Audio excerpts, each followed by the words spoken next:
Hello and welcome, everyone. My name is Tim Hayden, and I'll be your host for this episode of The Speak. Our guest on this episode is Bob Christie. Bob is a necrotizing fasciitis survivor from New Zealand. I'll now add Bob to the conversation. Hello. Good morning. Hello. Good How are morning you? from New Zealand. How are you doing today, Bob? I'm very tired.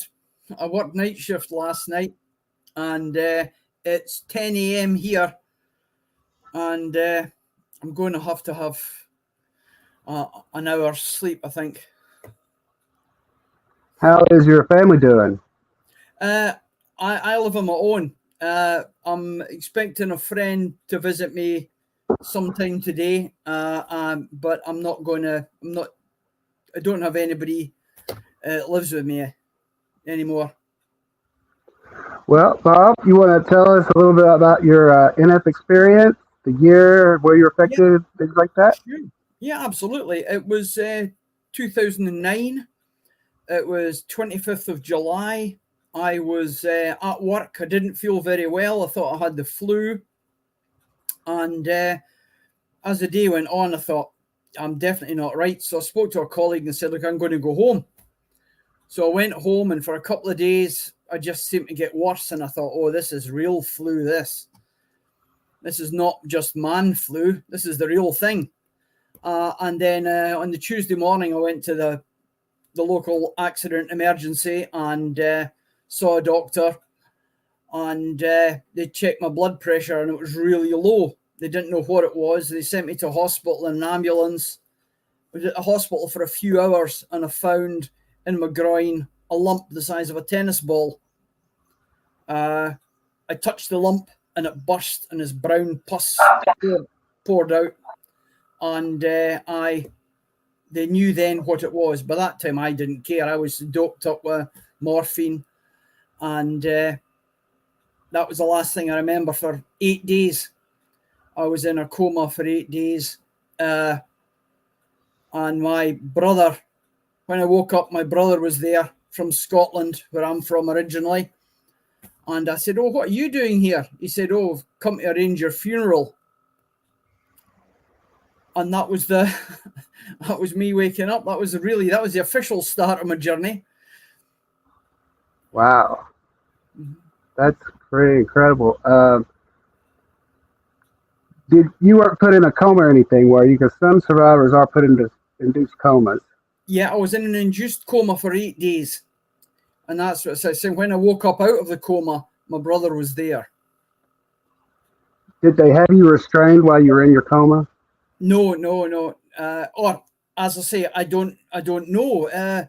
It's just a blur. I have one or two dreams. I dreamt like I was. It's the strangest thing. I felt like I was going through the checkout in a supermarket. And I think it was possibly seeing all the machines around me. And I must have had and not known where I was or what I was. And when I woke up, I thought, I'm on the bridge of the Starship Enterprise here. It was all these machines, and it took me a few minutes to get to grips to where I was. And the nurse asked me, do you know where you are? And you know who you are? You know what year it is, and that sort of thing. And it all started coming back to me slowly. But for about a week afterwards, coming out of the coma, I was terribly confused, and it took a long time. I was in hospital for 8 weeks in total. Did you experience any night terrors, anything while you were in the ICU or ICU? No, not that I recall. I did dream, but not night terrors as I understand them, no. What about skin grafts? Did you have to have any skin grafts put Oh, on you? yeah, absolutely. It's from my right thigh down to just above my ankle on my right. That's the picture you're showing there. So, and it goes right up to the top of my thigh, and all that was skin grafted. And they took the skin from the outside of that leg and from my left thigh as well. Wow, that's Mm-hmm. incredible wound there. Mm-hmm. How did it end up healing at this point? It healed pretty well. It was 4 months. As I say, I was in hospital for 8 weeks. I was ICU for 8 days. I was in a high dependency unit for a few days. And then I was sent to what they call the National Burns Centre, where they did all the grafts and things. And after that, I was in the plastic surgery ward. And then I got home, and it was another 2 months recuperating at home. I saw a doctor regularly and saw the nurses to change the dressings regularly. But yeah, it was a long time. There's so much is blank. But I spoke to a doctor recently who said what they would do now is they would keep a diary for me, where at that time they didn't do that. Right. What about wound vac? Did you have to endure the famous wound vac? I did, yeah. I don't know how long they've been using it, and I got the impression that it was new to some of the staff at the hospital. They did have it. It didn't. I've seen other people on the survivors Facebook page saying, "Oh, it was a terrible thing. It was awful," but I didn't. It was uncomfortable, but other than that, no problems with it. So how did your skin grafts take? Did they take okay, or did they have to Yeah, redo any of them? did very well. Did very well. The doctor who did my skin grafts, he is the surgeon who has done the biggest skin grafts of one person. A person was over 80% of his body had to be done. And so they had to do some, let it heal, take it again for this other guy. But he still does it, he still works, and he's a super surgeon. That's incredible. How about your donor site? Did it heal okay, or? Yeah, absolutely. You can see it still. You can you can see the outline of it, and depending on the weather and what the sun's like. But it's okay. It was painful. It was very painful. After you got home and everything, did you have a good support system? I've got Yeah, a picture here. One good yeah. support system of yours, right there. Oh yeah, that's right. Yeah, that's a bit of a cheater, that picture, because that's not actually the NF. That's when I had a few years later when I had a heart bypass, and Wow. my friend trains guide dogs, and she brought the dog to the hospital now to see me, and it was fantastic. It was such a Labradors are just the best thing ever. Pets and animals are the cure to just about anything. They bring joy to anybody, I think. Exactly, absolutely. Uh, did your support system help you readjust to everyday living? Oh yeah, absolutely. Well, I had a curious one because when I was in a long-term relationship prior to getting NF, and about a month after I got it, or my relationship finished. A month later, I got necrotizing fasciitis, and while I was there, I had to move home. Now I was in hospital, and friends of mine found me a flat, and they moved me in. So I never actually saw the place till I come out of hospital. Or they showed me pictures not on the phone, but they had to do it all for me. Right. So I had some good friends from work who did it, who, because they were working in the health field, they were just super supportive. So you feel like the support system was important to your recovery? Oh, definitely. It was great. And I don't think I would have survived, to be perfectly honest, if I didn't have people there to support me. So when I came out of hospital, a colleague who's still my colleague now, her and her family put me up for a couple of days. So I wasn't on my own for the first couple of days. Just they saw that I could cope. And then I went home to my new place. Did you have to have physical therapy or occupational therapy before you came home or after? I did. I got some in the hospital, and it was getting up on my feet was a big thing because obviously it was a big wound on my right leg, and it took a little bit of getting used to. And then afterwards, I had like support stockings, compression pants, one-legged compression pants. They were very attractive. So I went to and I had to go to the physio just once a week, and I had exercises to do at home and things, But I've recovered since. I've done 12 half marathons since I had NF, and some after my heart attack and my heart bypass, and I'm really lucky. I've read so many stories about people having such a hard time, and I feel so fortunate that once I was back to work, I was all right. I get little bits of twinges now and again. My leg gets tight, the scarring gets tight, and I've got to sort of massage it, and I've got to keep it moisturized. But other than that, I've been so lucky compared to others. Did did your doctors, when you first went in initially, did they recognize that it was necrotizing fasciitis? Not initially, because as I say, I went in the morning, and they were given, because I was bigger than I am now. I don't know how many pounds it was, but I was about 150 kilos. That's over 300 pounds. So I was a big guy.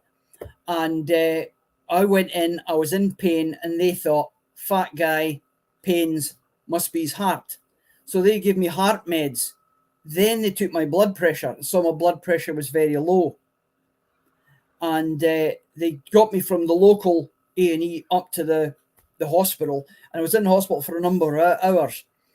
And my friend was with me. And that's when I found the lump in my groin. It wasn't until that they found that lump that they knew what it was, because there were no visual signs. And once we saw the lump, there was a line down my leg, like a blue line. And I've since had a hernia op, and the same surgeon that did the debriding of my leg did the hernia. And he remembered it well. He remembered the whole thing. And he told me a little bit of what went on. And they debrided the leg. They were wheeling me out, and he said he could see the infection moving. Wow, that's incredible. You had a good run since your NF. Do you think your necrotizing fasciitis had anything to do with your heart or your hernia? No, I don't think so. I think it was because I was a big guy. I was way overweight. I've had weight loss surgery as well, and I've lost 70 pounds. Good for you. Good for you. I've put a little bit back on since, and I've had in the last, since my necrotizing fasciitis till today, I've had 15 or 16 surgeries. Oh wow. I've had heart attack, I had heart bypass, parathyroid, which is in the neck there, 2 parathyroids. I've had weight loss surgery, I've had hernia, and tomorrow I'm going into hospital to have my gallbladder removed. Wow. So I've got a loyalty card. Well, good luck for that. We're sending you wishes on that. Do you feel that your NF experience affected you psychologically or emotionally?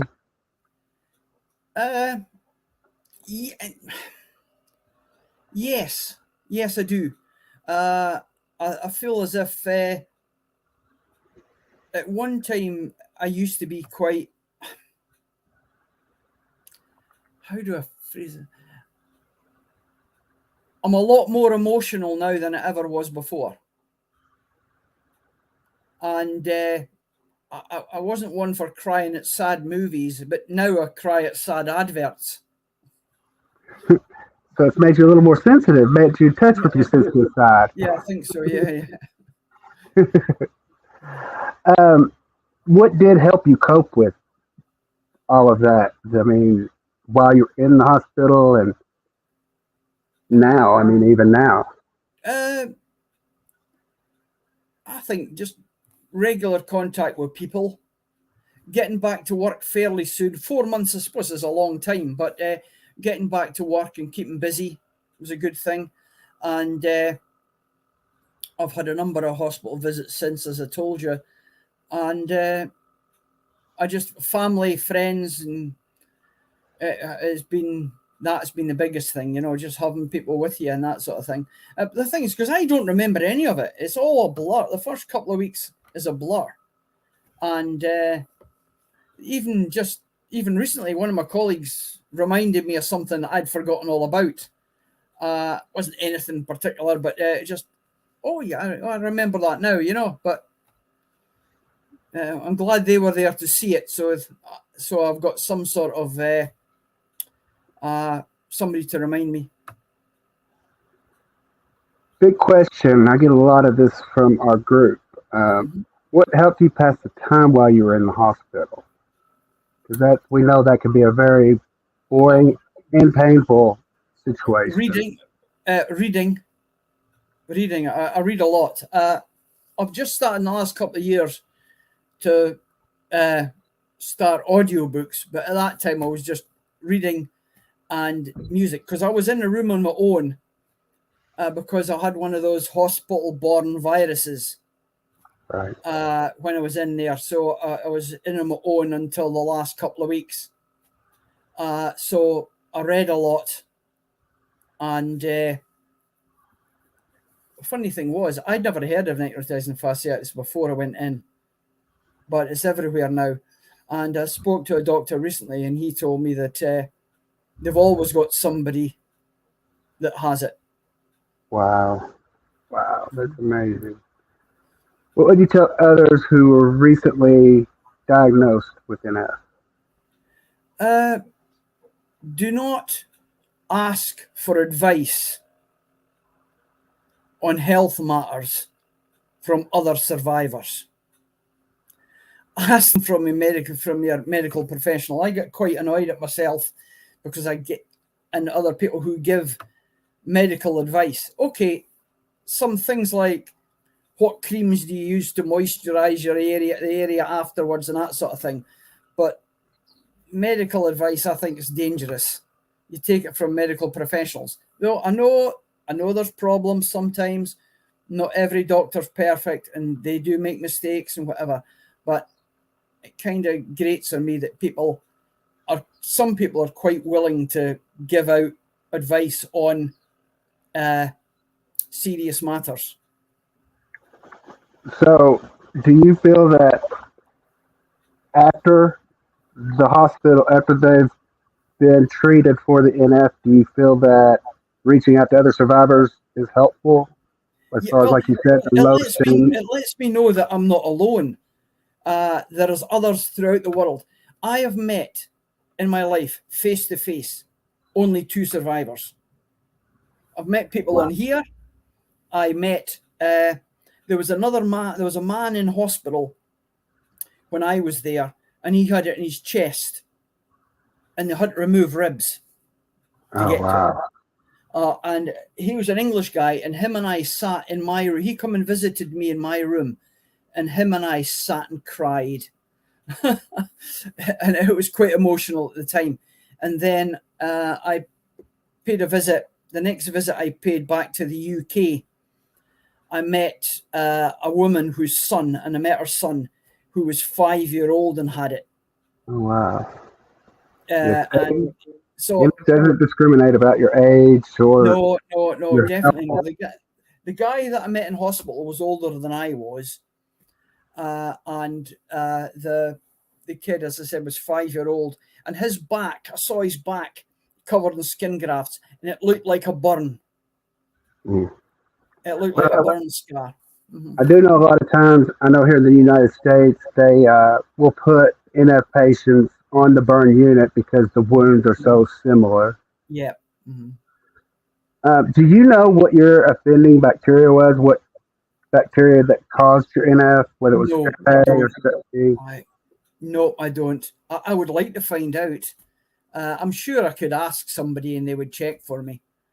You might want to talk to the hospital and see if you can get a copy of your medical records. I don't know if they do that over there or Oh, not. yeah, they do. They do. As I say, I spoke to a doctor a few weeks ago about this gallbladder thing, and at the time he was looking at my records, and he looked back 13 years ago to that time when I was in, and he was amazed at the amount of notes they had and what I'd been through. But I'm sure it's there, and I can find out easy enough. Right. Mm-hmm. Um, did you have a opening on your skin that your bacteria could have came through, or do you know how it got into No, you? not at all. Not at all. I wish I did. If I had noticed something and I could tell them afterwards, I just wish I did. As I say, it was in the crease at the top of my thigh, and because I was a fat guy, I couldn't really see it, and I didn't see it till I was lying down. So it was to the right of my private parts, right on top of my hip. There was this brown ball, like a tennis ball or an orange. I touched it, and it just burst, and this pus started pouring out. I wish I had seen it. So how is your life now after 2 years after, and how's Uh, everything going? it's okay. Yeah, it's all right. The last 2 years, everybody's life has been up in the air, hasn't it? For But sure. so it's been. I've just in the last 2 weeks I've arranged. I've not been to Scotland, my homeland, for 3 years. So I've got a flight booked. I'm going in June. I'm looking forward to that. Looking forward to catching up. I have two brothers, and I've got a niece and a nephew. I'm looking forward to catching up with them.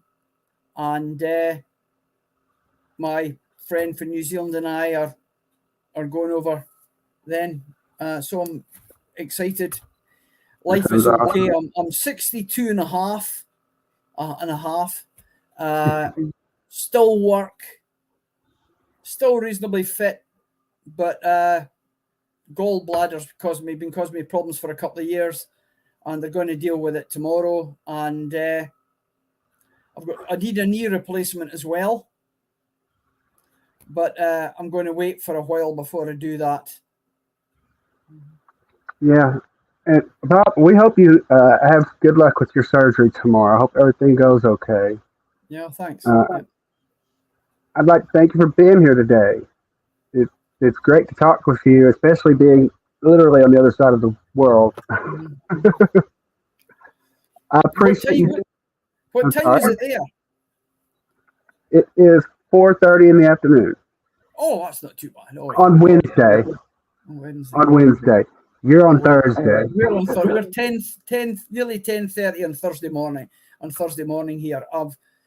As I say, I work night shift. I'm off today, but I'm going to try and stay awake. I've got one or two chores to do before I go to hospital. So look, I don't often comment in the group, but I'm there. I see what's being said. I enjoy it. And it's great to know that there are other people out there who've been through sometimes worse, sometimes similar to what I've been through. Well, Bob, I have thoroughly enjoyed this.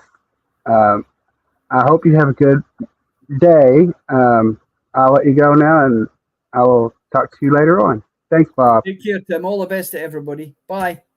Bye. I'd also, I would also like to remind you about our virtual walkathon, May 28th, 2022. There will be prizes for who raises the most money and for most spirit.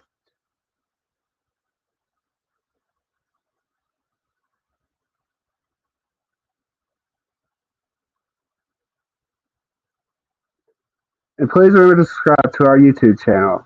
Thanks. I hope to see you next time for another episode of The Speak. Remember, be kind and smile.